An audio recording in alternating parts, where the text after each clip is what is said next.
horse drifted alarmingly in the betting was, fancied in the morning, continued to drift. It was late on the exchanges to lose. It was something you'd see in a Dick Francis novel, Charles Burns. The ground is soft. It's heavy. It's soft on times. It's heavy. Okay. Hello and welcome. Yes, it's of course that time of week again where three burning old bastards discuss topics within racing. Glorious Goodwood.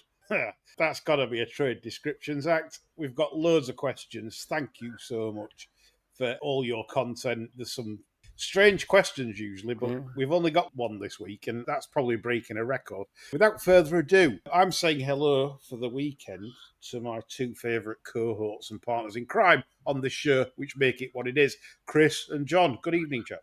Hello. We're sort of hoping that this show will be last of the summer whining, but don't fucking bet on it. Yeah, pushing each other down in a bathtub down a hill or something like that. That's what they used to do, isn't it? I can go for that, yeah. Yeah. Yes, quite. Let's do the thing that we always do to start the week, which is moan about festival racing. Goodwood this week certainly provided ample moans for everyone, I think. By Thursday, John, I'd lost complete interest. Well, you did well the last two Thursday, old son. For those of us who aren't aware of it, this shambles started on Tuesday. At the time, I thought, well, this is all right. This will fill the entire week up. I'm not particularly bothered about the punting side, but there'll be something to watch all week. And it gets us a week nearer the Eber. So bring it on. Yes, home team soon. Mid-afternoon Tuesday, I was wanting to bring it off. Because I've had enough.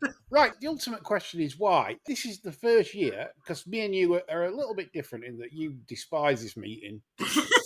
I love it because of history going down there. I've got a few friends down there, a bit of family down there as well. So it's always like a good fun time for me to visit sometimes. And I love the views across the downs. But at the same time, I wasn't happy myself with the racing surface this week. And I'd like you to maybe touch on that a little bit in terms of how aesthetically it was for you in terms of watching the races.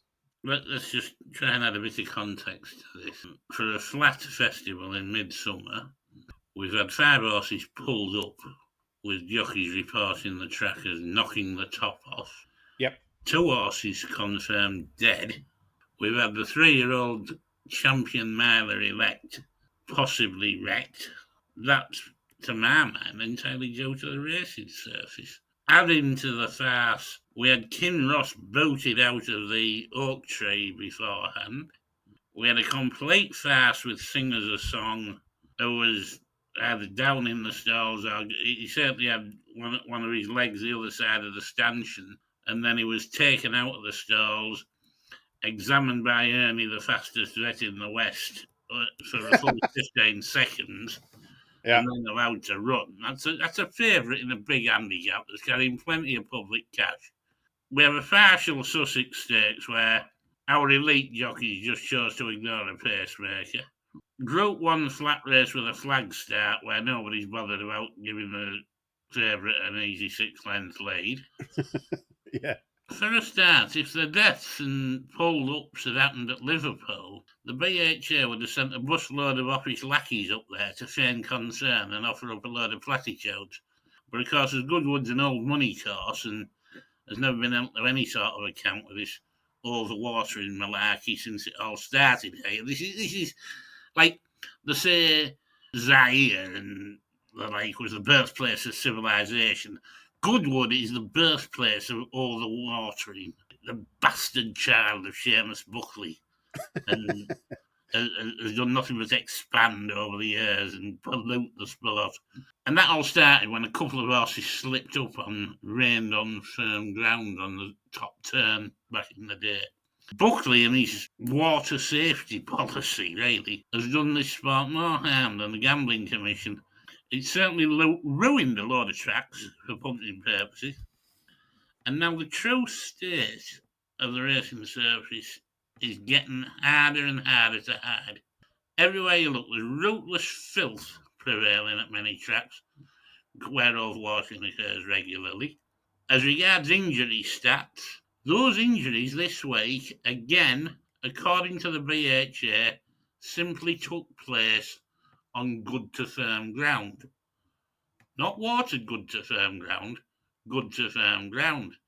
So there is no way of knowing if watering is stopping injuries or causing them. And most races on overwatered ground as well mean it's impossible to make ground from the back of the field. It's accentuated because they go steady early on, because they can't get the purchase. I mean, I know for a fact, back in the day, trainers were sending horses out, not properly clenched up, in order to gain some purchase. I do actually know of a blacksmith who had it under his arm shredded when one of these horses kicked out when he was being shod. Things like that were happening. I don't think it happens so much now, but that's things that have to be taken into account. All this carnage happening. We've got ITV there all week, who admittedly are not there to get right to the nitty gritty, are still trying to accentuate the positives, asking Luke to get ever more drunken members of the public for tips and basically going through the motions. If ever a show needed a revamp and refresh, it's ITV Racing, from the opening credits to homeschooling. Look on Sunday skirted round these shows this morning. This was a fucking shambles of a festival. A shambles. Yep. And nobody's calling it out. No one has. To my knowledge, it's all positive on the Western Front in terms of Goodwood went well and everything else. But obviously, I was turned off from about Thursday, certainly from a betting perspective. I really did feel that, so much so that we cancelled the tipping pod on Thursday because it was unfair of us to do one when we're not sticking our money down there and then expecting everyone else to stick their money down there. So I don't like false racing surfaces. I don't think they produce sound results. The astonishing thing I saw this week, John, the cherry on the cake, or the Bakewell or whatever, some people don't like them either. Cherry on Bakewells, on or off? On. Oh, yeah. Food of God. Massive cherry. Yeah. Some take them off. Anyway. Philistines. God almighty. Yes, them. The taker takes here was the clerk of the course. Is it Ed Arkle? I can't remember his name.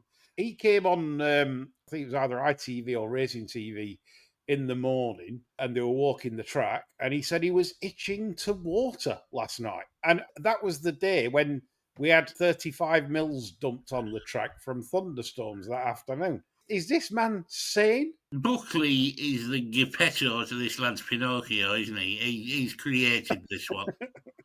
And every time his nose grows an inch, he slaps a gallon on. Yeah. Something like that. The hand of Buckley is not far from the tiller, even though he has retired about 2 or 3 years ago. For some reason, this crazy man is still revered down Goodwood Way, and long since been the reason that my betting turnover is about 15% of what it is at other Grade 1 tracks. Everyone's to their own. I'm sure some people out there will have had a successful Goodwood, others not so much. You don't need too many variables in this game outside of the ones that you've got to try and find winners to back at value prices, and then you get absolutely no racing lines. You don't know if they come in centre, far side, stand side. You don't know what's better. Is there going to be a bias because of all this watering? I don't know what the World Pool think of this lot, but to me, it's been a funny old meeting. So I'm just going to review 2 races this week before coming on to your questions, because we've got so many to do with racing last week, and on the whole, I just thought rather than prolong it, we'd get on with it. So the Sussex Stakes, John, obviously you've already mentioned about the farcical pace in the race and the fact that all the jockeys at the back got it wrong. So what did you make of the BHA steward's inquiry that asked for, why is the winner improved?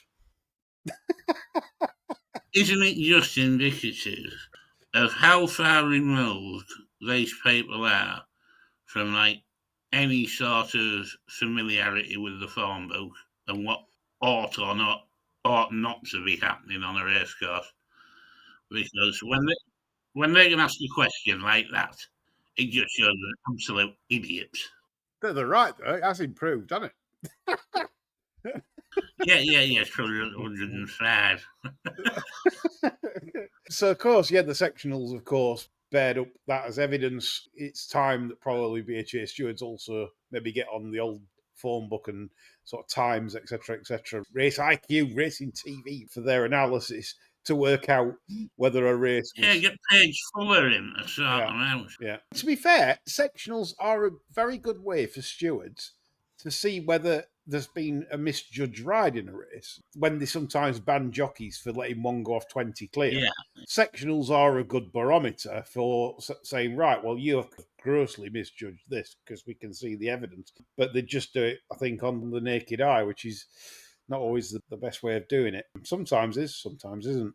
All week, that's what we've been sort of faced with in terms of a typical Goodwood set of problems, really. So looking at the Sussex Stakes, John, as a whole, Quick Kirat obviously won at the biggest price I've seen any Group 1 winner in the British Isles for the last 30 years. Can you remember a bigger price in a Group 1 in your lifetime? Absolutely not. No. No. Like even Dick Yills in QE2, I think he were only 66, weren't he? Yeah, I mean, they were completely disregarded. Probably rightly so. You know, I mean, no business winning that. It's just another example of the dearth of talent amongst our so-called top jockeys. I mean, we see it time and time again at the minute. They absolutely have no idea how fast they're going early on. Not a clue. Yeah, they're all much of a muchness. There's very little talent standing out, which is probably why the likes of Oisin Murphy and Ryan Moore are stand out. Although I don't think Ryan rides Goodwood.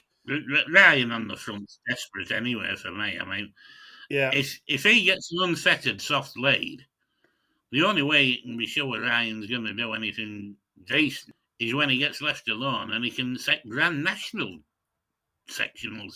Honestly, you're talking like 28 or 31 miles an hour early on. Yeah, we'll come on to Ryan in a minute in the Nassau. I think Perham could have sat on that one. But going back to just to finish on the Sussex, we've had one or two questions from yourselves, and we did have one. Neil Bond says, will you discuss the Tote Place return on the Sussex Stakes? I looked, it was like one of them, clear your eyes and wipe your TV screen in case you're seeing a fleck of dust on it that's making this price that it is. So the winner, right, and this isn't the worst bit, the winner paid £7.50 a place, John. Right? Yeah. 3 pegs, though. 3 pegs, but £7.50. Oh, right? 13-2. There's the James Cook Deathmobile. Somebody back of that, John? Another one bites the dust. It'll be him in funeral advert in Bath. Yeah, they just took him on the Bath. An old family celebrating that he's got insurance. Oh, God, what happened to his guy fucking drowned? Poor old cunt, yeah. We slung the 3 bar of fire in just to make sure, yeah. He just signed up for it when his missus dropped the toaster in. Yeah, so would you like a slice of toast in the bath, yeah.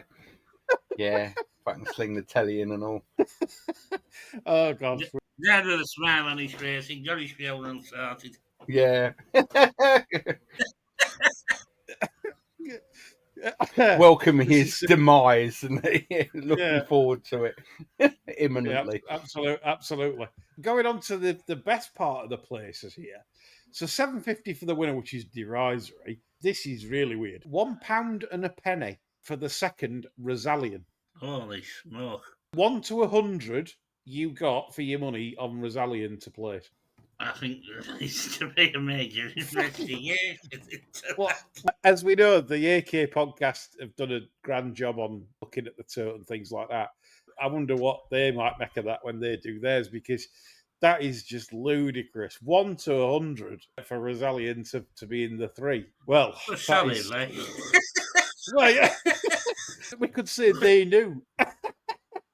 Yeah. It could be Chinese all piling in and saying, yeah, this can't be out the 3. Annan, give me a good bet. I have plenty on Whirlpool. Annan, phone up. He said this win. You have plenty on, yes. Plenty on. Foul on. You have on 5 in it. You fucking buy. You bet it for me, mister. Yeah. You frying machine, innit? Like a scene from Squid Games. That sums up the Sussex again. The flagship race of the week at Goodwood. It didn't turn out to be very flagship. No. And then we move on to the Nassau later in the week. I'm trying to remember what day it was. I think it was Thursday. Yeah, Thursday. So. Good old whirl. They had to flag start because of the thunder and lightning. Amy Stewart was playing in the background. The Way You Love Me is frightening. Whirl, they decided to give it like 4 stars. What are they doing? They just give Ryan 3 from tapes. It's astonishing stuff. The 6 to 5 fav that gets further.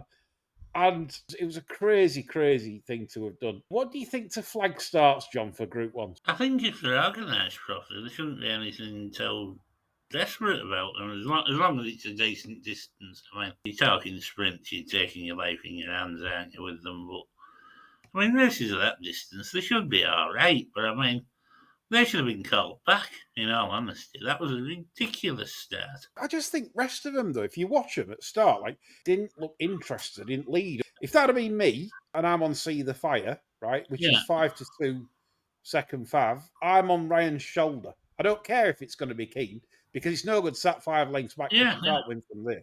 I sit on Ryan's shoulder. And they all looked half-baked. After that race, Lee, we hear nothing from connections of the beaten horses to say they're dissatisfied with the ride. So, as well as the jockeys, the connections are fucking idiots. Absolutely.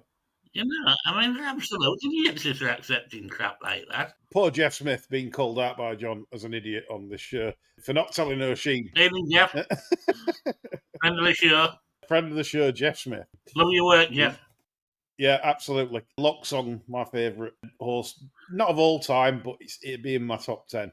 Not Big Old Persian Punch. No, I thought the media fawned over that one a bit too much, to be honest. Yeah. It's like when you like a band when you're young, John. Fall in love with a band, and then mainstream like it, and you think, well, I'm going off them. Yeah.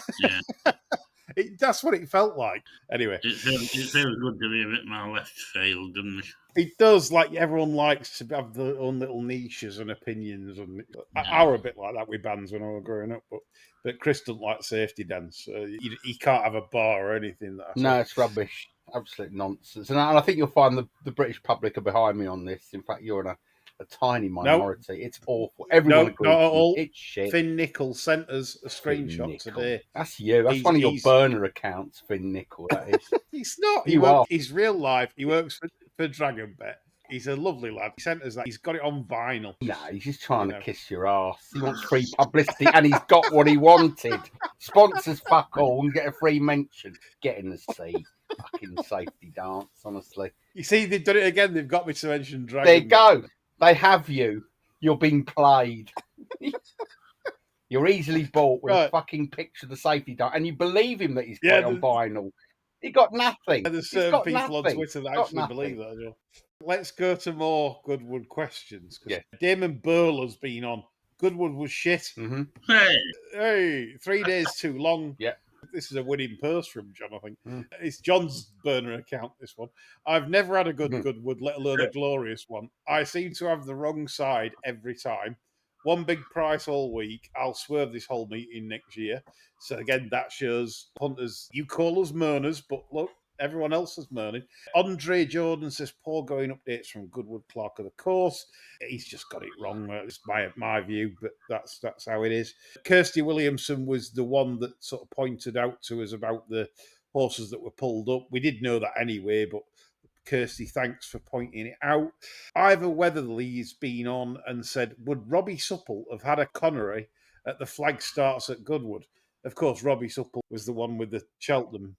What Kirsty was saying as well, though, you can sort of give that a bit more credence as well, because 9 times out of 10, ITV, VHA, everybody associated with a big festival meeting will push this racehorse welfare is all important to us, and so on and so forth. They made nothing of the injuries this week, and they also made nothing of that absolute farce of singers a song just getting bundled back into the stalls and allowed to run. Like you said, I forgot to reply to you on that. That was terrible. For those that back that, 9 times out of 10 on British racecourses, what I've seen in the last God knows how many years. If one goes down and starts getting unsettled in stall, they're never allowed to run. I can't remember seeing one then. No, I was shocked. I even said to the producer, I said, no, that's coming out. That's done. Yeah. The Benny Hill vet came down and, yeah, fine. Jockeys. He hardly had time to slap Baldy on the head. Yeah. Repeatedly. Before the horse was back in the stalls and running. They were best bits, weren't they? Yeah. Rapid tapping on head. What was his name? Jackie Summit, wasn't it? The little fella. Jack Wright. That's it. Jack Wright. Yeah, Benny Hill. Class show. Well, good Benny Hill. I like that. Remember Hill's Angels in the gym? Do you remember that one? Yeah. Cool. Yeah. Now that was pre-Watershed, wasn't it? Just. So Upton. Yeah. Cool, not half. Couldn't get away couldn't with do it now. It's a shame, isn't it? Nowhere near. Great. Yeah, funny though. So, Neil Watson says, who would win in a match, John, between Al-Azi and Hamish over 1.5 miles? Oh, fucking hell. Can you go for a no-score draw? 0-0. One of them, really boring games that you see on telly. Yeah. Well, yeah, I think you can get to 25 yards out and now the jockey's dead and make a move. Good point. Actually, Neil, yeah. I wouldn't want to bet on it. I think that's when the music stops. Yeah. It's literally an head up, head down kind of scenario. Coming on to Galway. I'm going to ask you, John, because I've not spoke much with you on Racing Front this week, and I was thinking, you make a lot of Irish notes when you're watching stuff. So what was your involvement in Galway this week? 0. Simply because I sort of focused on making the notes at Goodwood because I think you get that many unlucky in runnings and things. It's all you can do to keep on top of that at Goodwood. Also, I think Galway's a bit of a kip and a lot of it's down to luck in running and so on and so forth. The only thing I would take away from the Galway Festival was the winner of the Galway Plate spent an age rated in the 130s, went up about 12 just before the Galway Plate, and could be called the winner comfortably 4 fences out in the race itself, and has improved an astonishing amount lately. You'd have to think it's up there with the top rank of that division, 2 miles 6 to maybe 3 miles.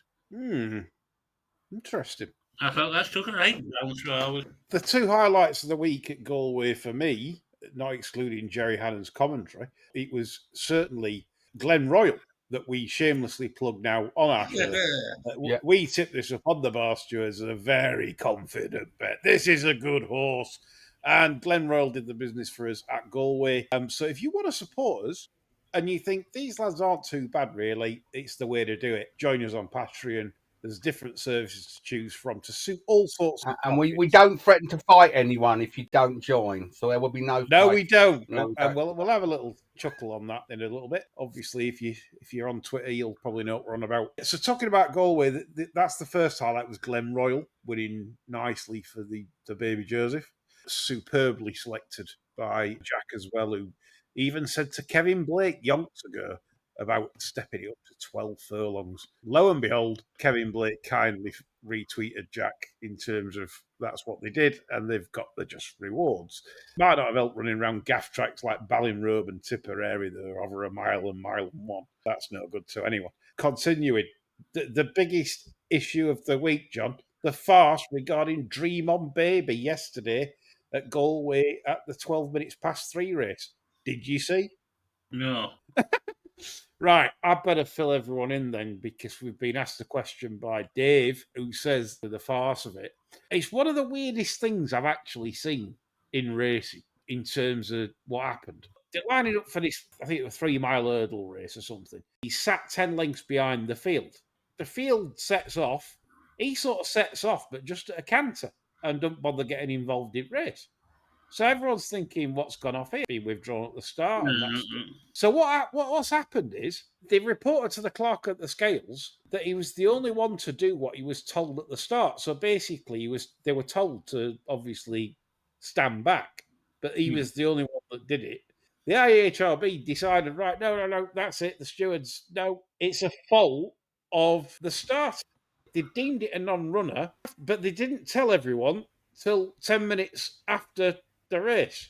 So bookies were paying out with no Rule 4 and then obviously had to then pay out the non-runner. So again, another example of we talk about racing and how it's run. No, It's just bad, isn't it? It ain't just the UK. That was an absolute farce. What can we say, Dave? That's bad. Well, it's bad if you're a bookmaker because basically you're having to pay out on the winner and you can't apply the rule 4 if punters have come and took the money. It's not a good thing. Andy McGay's been on and he said Jerry Hannon commentary role. Andy the what? I thought he said Andy the gay. What? No, Andy Homophobe. McGay. Probably a bit of my accent. Jerry Hannon commentary rolls winner home. Doesn't mention the second or third or anything else. Yeah. Is he now the Irish Tomo? I don't think there'll ever be an Irish Tomo, will there? I hope not. I'm going to say he'd be at every meeting. Well, yeah, for a start. He'd never miss a day's work, ever. Yeah. Ever. And if there weren't any racing on in Ireland that day, He'd put someone.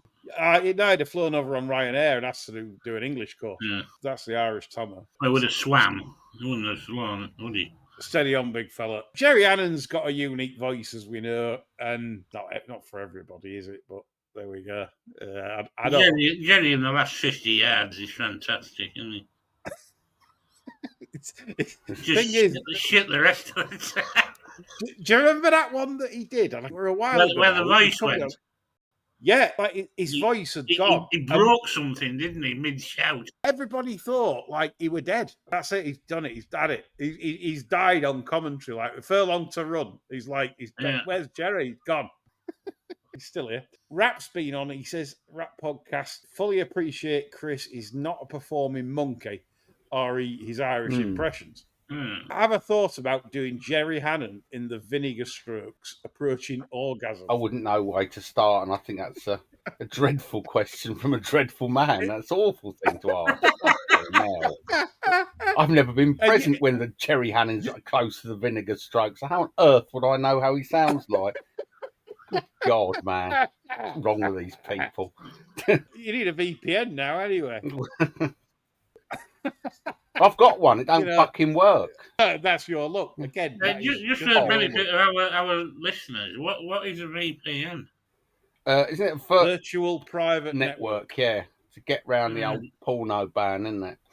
Allegedly. Yeah. If you want to watch Pornhub in Keir Starmer's UK, you need a VPN. Yes, you do. Brilliant. John's just got that in there because John doesn't watch porn. See, that's what John's saying because he'd know by now that if you do watch porn, you need a VPN. Yeah, see, John's shown his hand. He doesn't do that. I don't watch it. I just live it. Exactly. You've no need. You've got a basement full of lovelies. Who cares? Yeah. I'm like a white Rick James. For fuck's sake. Oh, it's just funny. God, What? This is what John does. He No. does visual things. He gets things implanted in my head. And I have like photographic images of things when he says stuff. So it's hard for me sometimes to come on to the next question and next topic.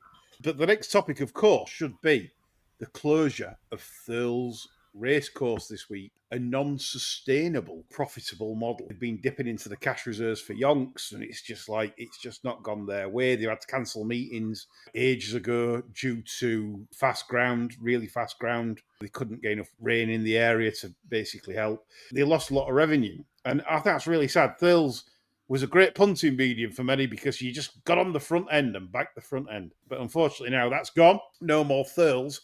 And that brings up a very important topic, John, in terms of when the media rights deal is up, we could be looking not just racecourse closures in the UK, but Ireland as well. You can see a lot of this coming, can't you? Let's be fair. If you were sitting on what, in a lot of cases, like prime developmental land, and you're struggling to keep a racecourse open, you're sick to death of having the public there on race days and marshalling them and doing the sweeps for cocaine and all the rest of it.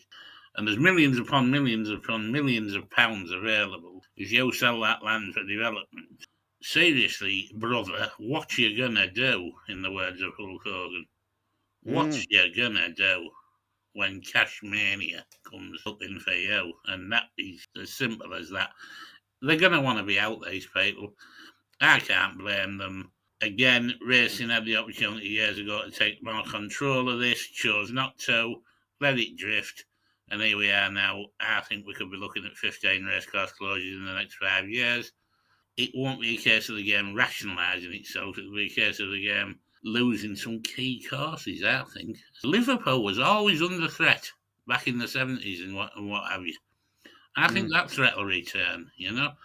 If I owned some of the land these courses are on, you come and see me. I mean, my land would already have a boarded up high street and millions of asylum seekers in the social housing they had built. There's no evidence of a racecourse anywhere. It's very worrying times. And just to back that up in terms of horse population, we know that we're seeing a lot of good 3-year-olds sold to race abroad when they get good over here, because you've got, say, owners that are sellers. They're not the big boys, so they sell. They're happy to sell to Australia and Hong Kong. But not just that, there's something more worrying in the offing. In 2026, we are 25% down on the number of foals compared to 2022. I think it's fair to say we've been breeding too many. We've been breeding too much shit as well. That's another problem. We're not breeding enough stamina-laden horses. No. There's certain stallions covering 300 mares, which is fucking ridiculous. Yeah. The breeding industry is just riddled with greed and people out to make a fast buck at the minute.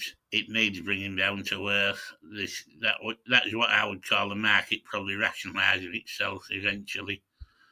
But as for the tracks, I mean, where's the motivation to keep going? There isn't any. It won't be when these payments obviously are going to subside in terms of what they're actually bringing in at the moment. And that's to explain to the listener that listens to our show that maybe don't understand the situation, that when these deals are renegotiated, they will be getting nothing like what they're currently getting, which means then they're going to have to make some decisions financially whether it's actually worth continuing racing. One of the tracks for me that would be definitely under risk is Leicester. That has got a housing estate plastered all over it. Already sold some of the land they have already. I think that's one of the first they'll bugger off. Jockey Club racecourses might trim the bush. Liverpool's massive for Jockey Club racecourses. They're getting rid of a headache with the Grand National.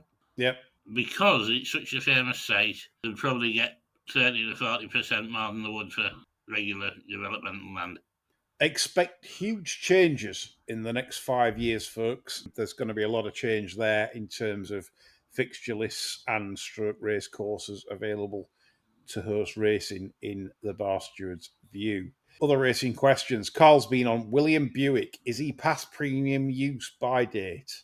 Yeah, it's Billy the Kid will take over. He rode a listed winner for Appleby on Saturday, and I think Billy the Kid is in the sort of prime position to take over from Mr. Buick, the Norwegian. They might send William to America to ride all their juiced up US horses over there, I reckon. John, what do you think? I don't get the impression his position's under threat.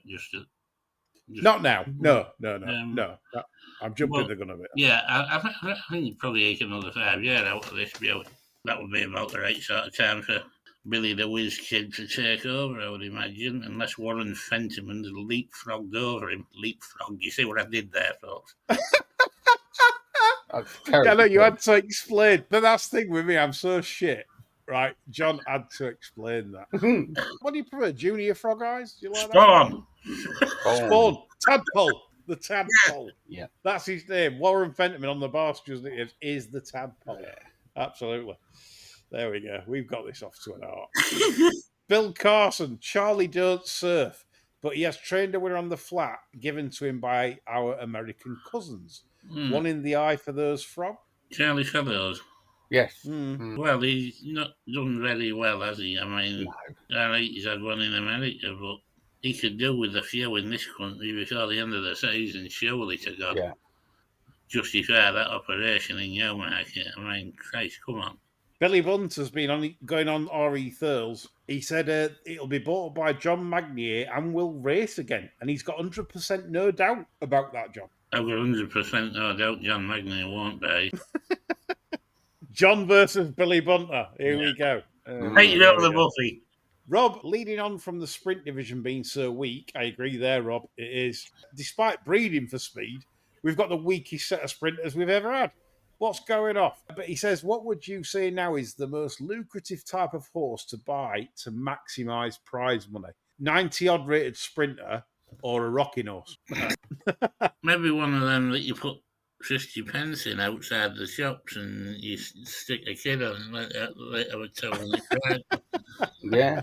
Yeah, seaside resorts. You make plenty out of them. That's probably about the most guaranteed profit you're going to get out of fucking horse. Yeah, kids have to go on them every time, 100%. The trouble with these sprinters at the minute, it's not just you that could win. If you shot your 90 odd rated sprinter in, is it? There's probably going to be.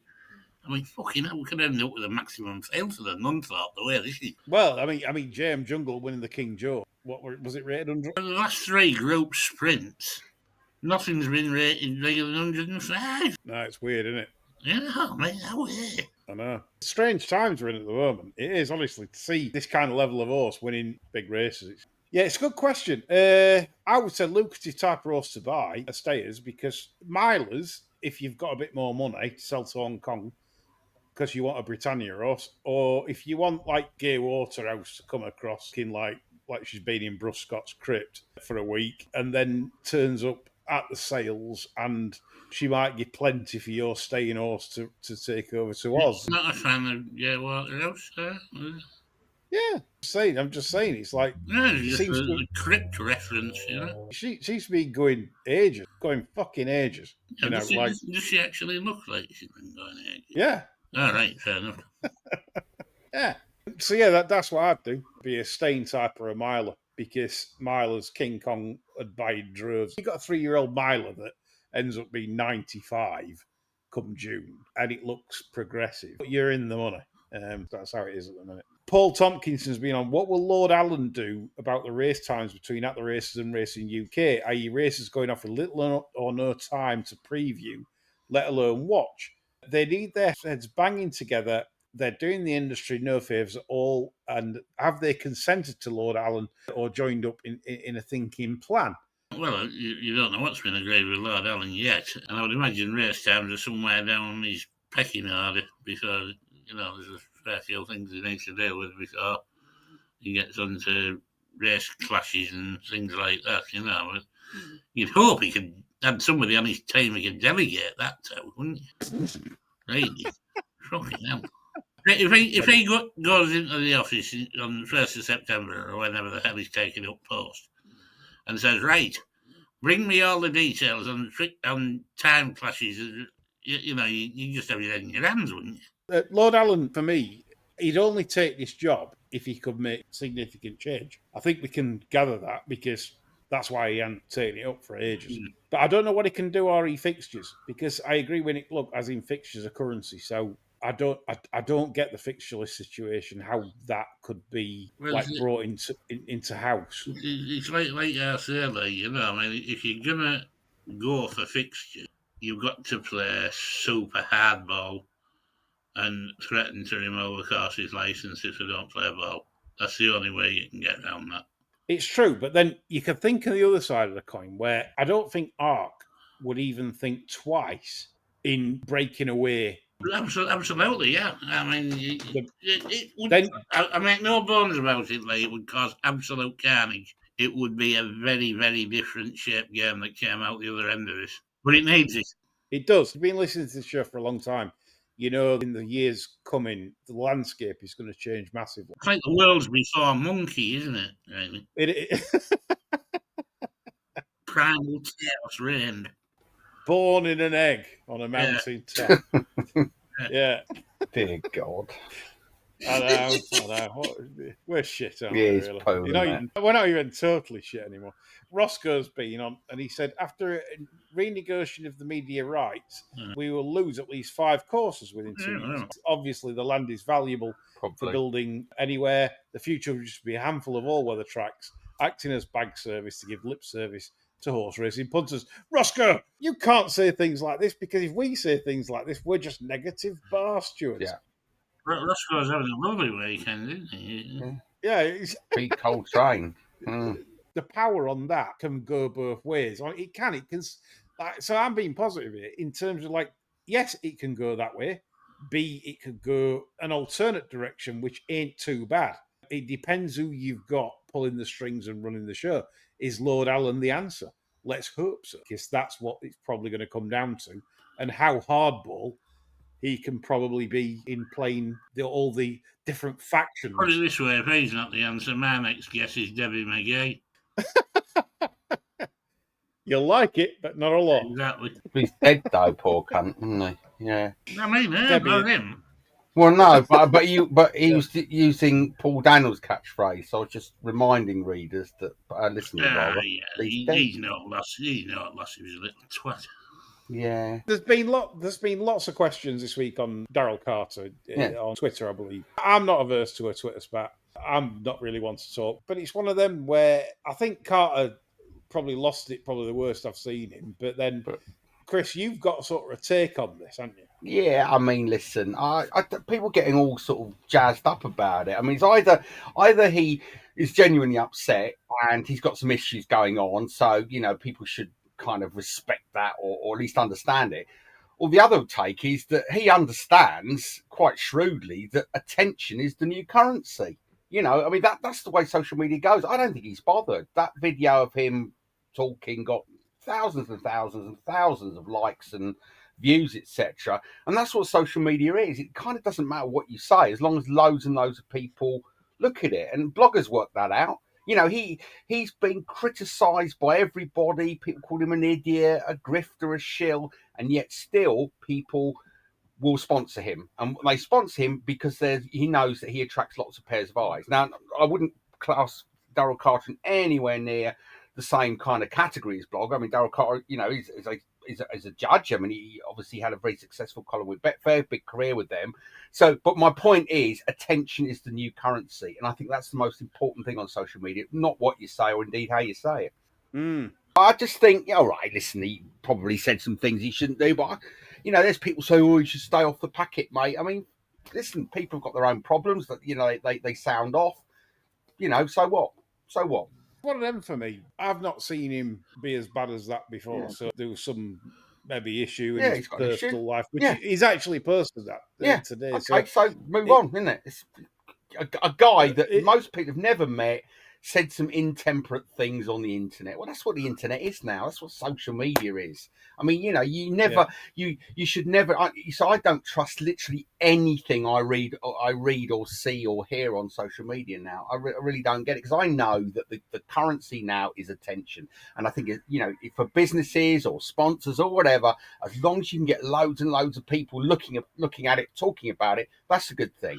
Now, look, he may regret what he says, but I don't think it would do his service any harm at all. I really don't. I think it just gets his name out there a bit more. So if it was contrived, well done. If it wasn't, leave the man alone. When Inline used to say to me yonks ago, they said literally no publicity is bad publicity in regards to selling your wares. Yeah. John, what's your take on it? I just think if he's got his shows or whatever, he just wants to leave it alone, right? I don't think it's anybody's benefit to get stuck into him or anything else. He's never done me a direct bad turn, so I've no intention of doing him one. I agree on. Someone said something on it that I thought was like really pertinent. That anyway, it's gone. Clearly not that absolutely pertinent. Gone. Yeah. Everyone's saying about who you put in boxing matches, things like that. Yeah. The thing is, Twitter loves it's popcorn, isn't it? Everyone wants people to have spats because if you have spats, everyone sits there. It's better than watching TV. We watch it and it's a lot of fun. The only thing I would say is the guy's got a very healthy business. Yeah. I don't understand if he gets criticism that he don't like. Yeah. There's a block button. If he just gets trolls on having a go at him, just block them. Yeah. It's just easy. Just get on with it. Don't worry about it. It is what it is. But we know ourselves, we get plenty of like trolls and people coming on trying to slag us off. Nonsense. Everyone loves us.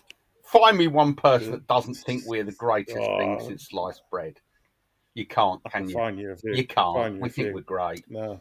Right, son, Cowboy's been on, and he said, can you give some consideration to doing a tour, a night with the Barsters type event like ex-footballers do? Pie and peas, John. Seriously, I think it could be a winner.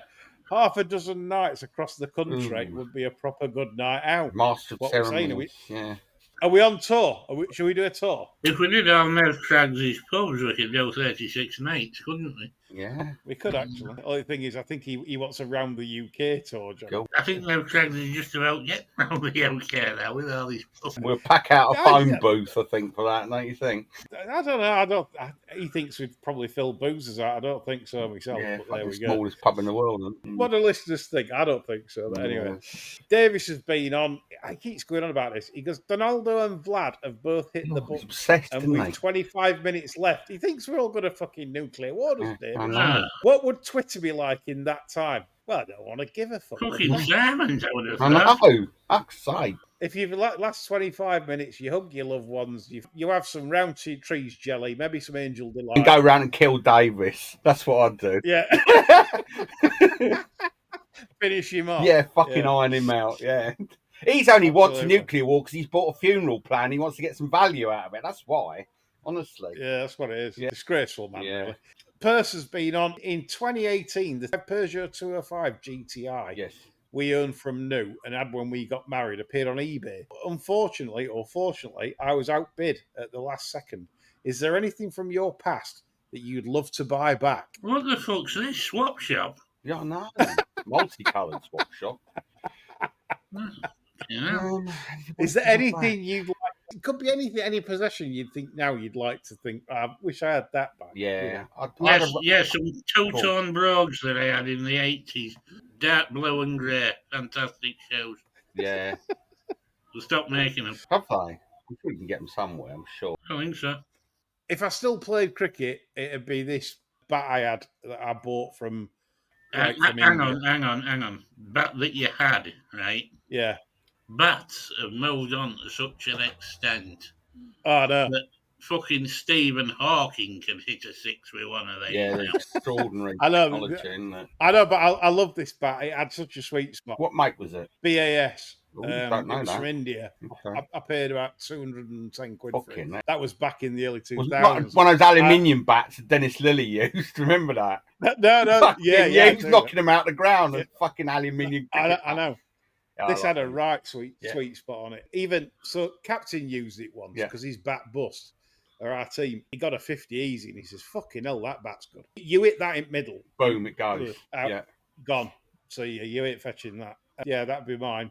Chris, anything you? Oh, well, everything I've had to fucking chop in over the years. I had a smashing 1968 Submariner that I had to sell to pay some bills. I quite like that back. But yeah, fantastic watch that. But yeah, there's too many things I'd like to fucking get back, but too late now, isn't it? Bert Doncaster, I think he likes your things on dictators, Chris, because he said, Oh. if you could bring back any dictator from history to sort this mess of a country out, who would it be? Well, do you know what? I've actually thought about this a little bit today, and I think we've had our share of dictators, you know, because they've all ended in failure. So I'm going to recommend that we invite, and I'm going to counsel people to look this up, the Zizians to take over. Right, so the Zizians, Zizians, right, and they are an small offshoot of the rationalist community, and they are vegan, anarcho, transhumanists, and transgender women, right? And I just want you to go when the show's over, look it up on the Wikipedia page. It is fucking fantastic. If you want to see batshit crazy, check out the Zizians. So I think we should invite them in and ask them to form a government. Fucking Jesus. It's brilliant. There's quite a few podcasts about them. They are seriously odd. They tried to pioneer a treatment or a practice whereby they were trying to encourage their followers to sleep with one eye open. They think that perhaps, you know, you could get the benefits of sleep and awareness at the same time, but I thought all it caused was like massive health problems and paranoia and delusions. So yeah, the Zizians, that's what we need to get involved with. Proper people. They're all batshit, but yeah, check it out, Zizians. I think I will do. Yeah, that, please actually. do. It's a tremendous rabbit hole to go down. I like your weird shit. Yeah, that's good. I don't think I can beat that. Can you, John? We can beat the Zizians. I don't think so. I mean, the Zizians, I mean, half of what they seem to do. My mate Stan is forever posting on Facebook. Yeah. About marginalised groups that he absolutely despises. Yeah. And the current two favourites of his are the trannies and the flat earthers. Well, there you go. I've asked him on numerous occasions how much impact does he think they're having on his life, and he just says I can't stand the thought of him getting any sort of purchase. There you go. Well, you can add Zizla Sota, who is the leader of the Zizians, which is where the name comes from. Extraordinary. Get down that rabbit hole. You'll never look at life again in the same way once you have a deep dive here. I'm going to get his Facebook profile involved in this now. And they listen, for those that love crime, they've murdered a few people as well. So it's something for everyone. I love the murderous regime, as you know. Yeah, I'm a big fan of the Duvaliers in Haiti. Yeah, well, plenty of murder. There's something for everyone in the Zizian story. Brilliant stuff. few murders, people on the run as well. Jail breaks, a lot. Fantastic. Bert knows this. That's why he asked the question. He knows you're partial to rubbish. I talk. Yes, quite. Vincent Williams has been on Bond because last week Lee mentioned about listening to The Man with a Golden Gun. Yeah. He's been listening to Bond themes in his car since. We have strange effects on people. If you were a character in a Bond film, who would you be? And basically, what's your favourite theme song for Bonds? Any character of the past? John, I reckon you're first to tackle this. I wouldn't mind being Odd Job. It's good, yeah. You'd suit Odd Job, yeah. Goldfinger. Yeah. Yeah, I think that would just soak me out of the ground. That was a lethal bowler hat. I could amuse myself for a little while with that toy. About theme tune for you, John? Well, best Bond theme tune. Yeah. I really like that Sam Smith one. Oh, yeah. I forget what film. It's on a Daniel Craig one, isn't it? Spectre. Yeah. Spectre, is it? Could be Spectre. I think so, yeah. I think that's a brilliant song. Bit of Sam Smith for John. Chris, who would your character be? Well, I don't want to go sort of just be counter the narrative for the hell of it, but do you know what? I'm not really a Bond film fan at all. I've never really. I've watched them, but they don't do anything for me, and I have no resonance. I've read a few of the books, and I prefer the James Bond character in the written word than the cinematic portrayal. So I'm not a great fan of James Bond. Best Bond theme. I thought Diamonds Are Forever. I think it's a great song, but yeah, I can take him or leave him as a film. Bit of Shirley Bassey. Yeah, I don't mind a bit of Shirley Bassey. A horrible woman by all accounts, but yeah, I good singer. Yeah. Up there with Cilla Black. Yeah. Precisely. Yeah, exactly the same, John. Yeah. My favourite Bond character is Baron Samedi, him that pops up out at 4. Yeah. It's going to be a beautiful day. Yeah, it's good though. Yeah. He's my favourite Bond character, and of course, to go with it, Live and Let Die. Yeah, it's cracking. By Wings and Paul McCartney. Yeah. So yeah, that goes together. Names are for tombstones, baby. What a film. So coming on to our next question, it's the penultimate one before the final one, and it comes from Rory McAdory. And he says, your favourite movie lines, like, of all time, like that you remember from, like, past films. John, what would be your, like, favourite movie scene or line gets you going? Well, gets me going, but I always thought this was a classic piece of writing. There's a film called My Favourite Year where Peter O'Toole basically plays himself. There's this scene where he's going to the lavatory and he goes through the wrong door into the ladies. There's this old woman stood there and she says, this is for ladies only. And you just hear the zip going and he says, and so is this man, but occasionally I have to run a little water through it. No, cold. When sexual assault was funny, eh? You wouldn't allow it now. No. Chris, yourself? I suppose anything by be quite boring. Withnail and I do like most of the lines of Withnail and I think we've gone on holiday by mistake. I think it's a classic. And we want the finest wines available to humanity. We want them here and we want them now. But there's so many other ones. So I think it's a tremendous film. Very quotable. Monty, you terrible cunt. Yeah, Monty. Yes. This is sort of windows that faces look through. Yeah, I thought that was quite a good one. Yeah. I've just said it in the past question. Names are for tombstones, baby. Yeah. I'd love to be a gangster. Yeah. Like a real life gangster or mafia person. You know, you get one in and tell you the name, and I'd just love to say that at that time. Save it, man. Names are for tombstones. Trouble is, real life gangsters in the main are thick as shit. Or they're thick as pig shit, and their only currency is violence because people frighten them. So they're very few, criminal masterminds or charismatic gangsters. Most of the sort of gangsters are just fucking psychos. That's what they are, and not very clever ones either. That's the sad reality of it. Finish the show. Final question. It's from Anonymous. It's what if questions. For the rest of your life, bastards, You see, you've got to suffer from one or the other, and it's uncurable, right? God. You've got to have smelly pits, really stinky BO pits, or you've got to have really smelly genitals. Oh, for fuck's sake, what's wrong with these people? Good God. Fucking God almighty. You've got to pick I'm not one. going to pick neither. Big question. Stupid. No, you have to. What would you actually go for? Smelly bollocks, I don't use them anyway, so there's no point, is there? So, might as well have that. Yeah. John, what would you be? I'd have to go with the smelly pits because I couldn't bear the thought of everybody saying, "Oh, here he comes, old smelly cock." But you see, that would mark you out as a man of I don't know what I'm going to say. Smelly cock. Yeah. I couldn't think of the word. Yeah, you're right. Yeah. I'll give you the right answer. It has to be smelly cock because, or smelly fanny for whoever's listening. Yeah. Right. Think about it. When you're out, most people, unless you're like fucking Warwick Davis, most people are at your eye level. Correct. So you might not get the whiff of the old fucking old Grimsby dog. Right? So if it stinks, it will stink. But what I'm trying to say is, you're not certain to get it. Depends which way the wind's blowing. But imagine Bo. You know, you stood next to someone and pits are fucking humming like a fucking... You definitely know the difference, though. And I think you'd still pick it up at our level. You'd say, well, hang on, you were stinks. If you stood with 3 or 4 blokes in a line, you wouldn't know which one it were. No, there's strategy to what you're saying. There's an irrefutable logic.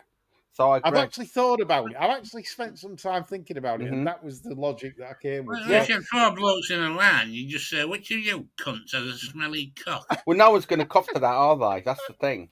You're assuming they're going to be giving honest answers. Point at him, wouldn't they?